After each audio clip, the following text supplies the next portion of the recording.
हाँ जी dear students, तो कैसे हैं आप सभी।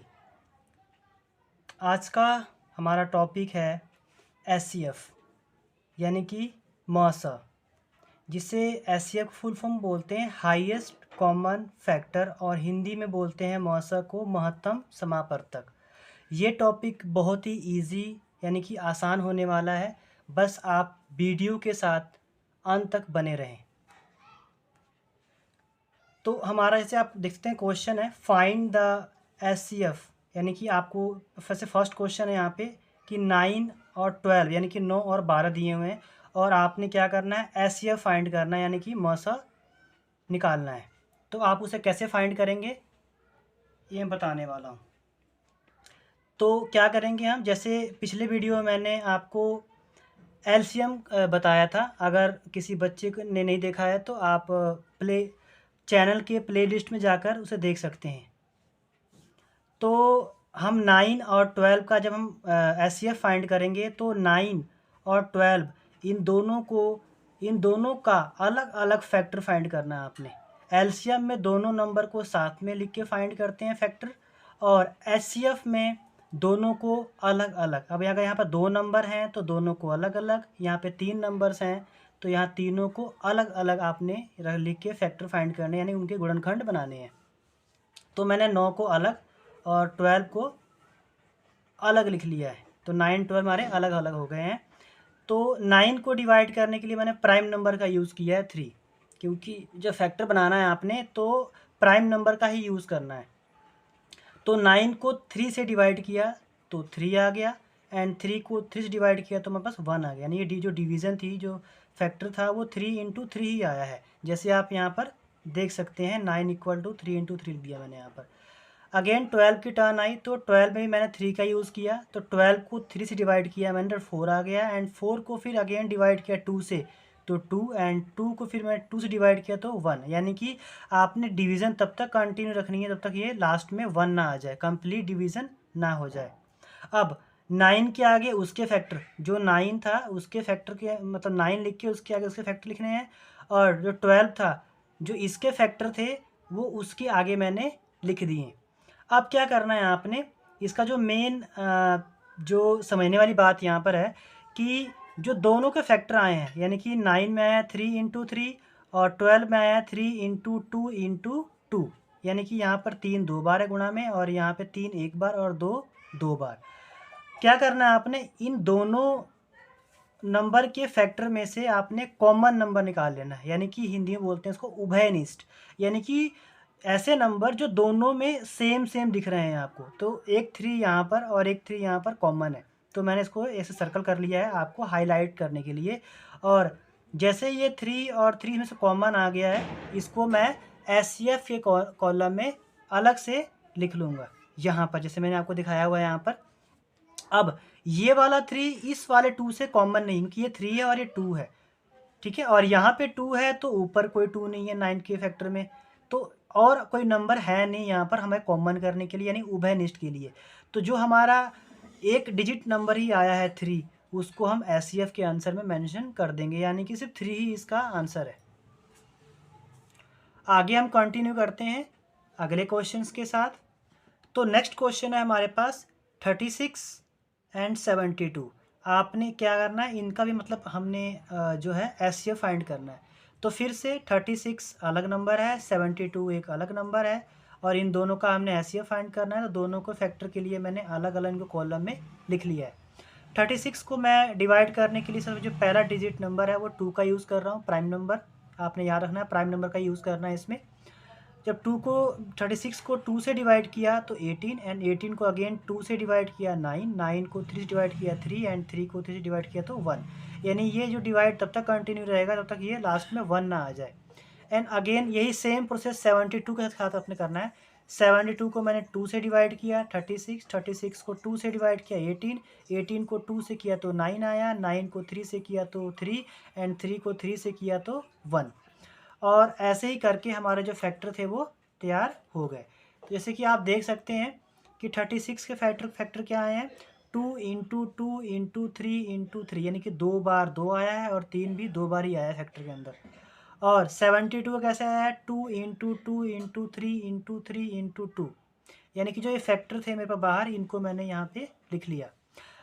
अब नेक्स्ट जो टर्न, जो मेन इंपॉर्टेंट चीज़ है, आपने वो यहाँ पे करना है, कॉमन निकालना है आपने, यानी कि जो दोनों में उभयनिष्ठ हो, कॉमन हो। तो फर्स्ट दोनों में 2 था, एक तो मैंने कॉमन ले लिया, अगेन फिर से 2 कॉमन आ गया, दोनों नंबर फिर से मैंने कॉमन ले लिया, 3 कॉमन आ गया, एंड फिर से 3 कॉमन आ गया यहाँ पर।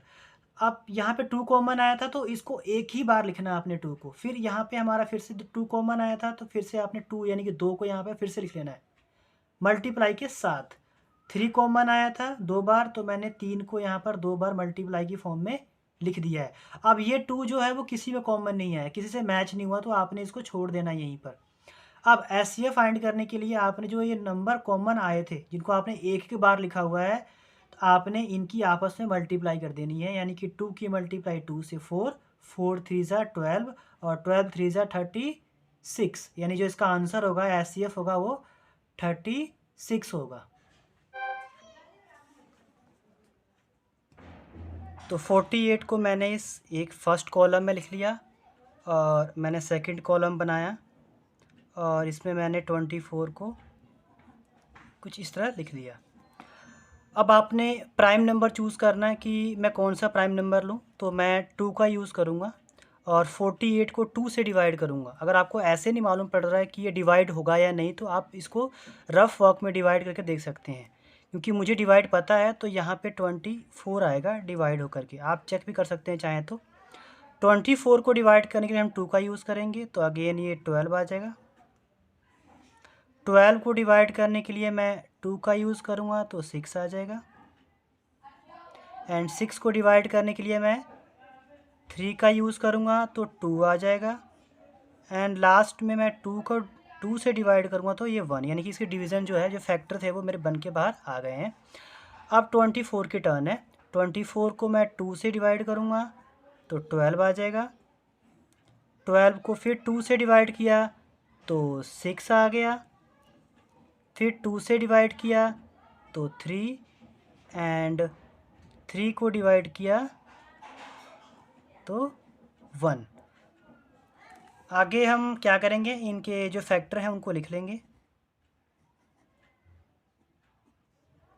तो 48 के फैक्टर थे 2 इंटू 2 इंटू 2 इंटू 3 इंटू 2।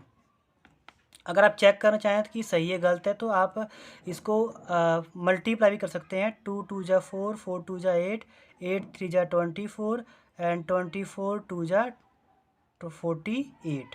तो मतलब हमारे फैक्टर ये सारे सही हैं। ऐसे ही हम 24 के फैक्टर को लिख लेंगे,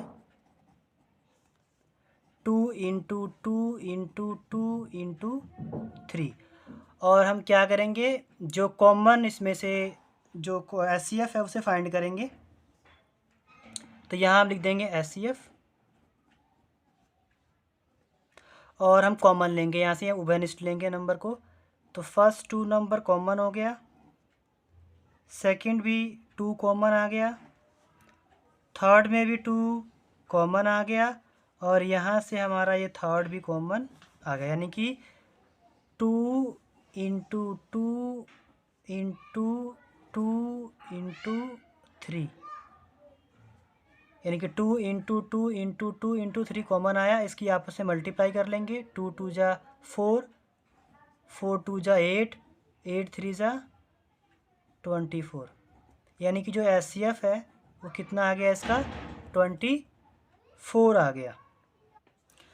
अब नेक्स्ट क्वेश्चन ट्राई करेंगे। इसमें हमारे पास 3 नंबर हैं, 40, 15 एंड 25, 40, 15 और 25। अब हम 3 कॉलम तैयार कर लेंगे इनके लिए। फर्स्ट वाले में 40 को, सेकंड वाले में 15 को, और थर्ड वाले में हम 25 को लिख देंगे। 40 को डिवाइड करेंगे हम, तो हम 2 का यूज़ कर लेंगे। 20, फिर 2 से डिवाइड किया तो 10, फिर 2 से डिवाइड किया तो 5, 5 से डिवाइड किया तो ये 1। ऐसे ही 15 है हमारे पास, 3 से डिवाइड किया तो 5, 5 से डिवाइड किया तो 1, एंड 25 डिवाइड करेंगे हम, तो नंबर इस कर लेंगे हम 5 का, क्योंकि 25 जो है वो 5 से डिवाइड होता है, तो 5 एंड अगेन 5 को 5 से डिवाइड किया तो हमारा 1। अब इन जो तीनों के फैक्टर आए हैं 40, 15 और 25 को, उनको लिख लेंगे यहाँ पर हम। तो 40 के जो फैक्टर बन के आए हैं हमारे पास वो है 2 इंटू 2 इंटू 2 इंटू 5। ये इसके 4 गुणनखंड यानी कि फैक्टर आ गए हैं। 15 के हमारे पास हैं 3 इंटू 5। 25 के हैं हमारे पास 5 इंटू 5। तो SCF हमें जो आंसर निकालना है उसको यहाँ पे लिख लेंगे और हम देखेंगे कॉमन क्या है यानी कि उभयनिष्ठ क्या है। तो यहाँ पे 2 है, बाकियों में इन दोनों में 2 नहीं है। 5 जो है वो तीनों में है। आपने ध्यान रखना है कि जो पहले क्वेश्चन थे वहाँ पे 2 डिजिट मतलब 2 ही नंबर थे वहाँ पे, लेकिन यहाँ पे 3 संख्याएं 3 नंबर हैं, तो तीनों में आपने यानी कि तीनों को फैक्टर हैं, इन तीनों से कॉमन लेना है। तो 5 5 5 यानी इन तीनों में से 5 कॉमन आया, तो हमारा जो आंसर है SCF वो 5 बन गया।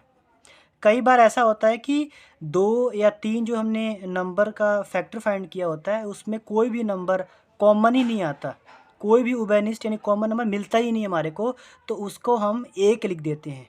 उसका आंसर 0 नहीं होता, उसका आंसर 1 होता है। आई होप कि जो मैंने आपको क्वेश्चंस अभी करवाए हैं, समझाए हैं, वो आपको समझ में आ गए होंगे। अब आपके लिए कुछ क्वेश्चंस मैंने होमवर्क के लिए भी रखे हुए हैं। आप इन क्वेश्चंस को करके यानी कि SCF फाइंड कर सकते हैं, इजीली हो जाएंगे आपसे, क्योंकि आपको मैंने समझा दिया है वीडियो में कि कैसे आपने फाइंड करना है। तो आप इन क्वेश्चंस को प्रॉपर ठीक तरह से नोट कर लें, और अगर कोई भी डाउट है तो आप मुझसे कमेंट में पूछ सकते हैं। Thank you.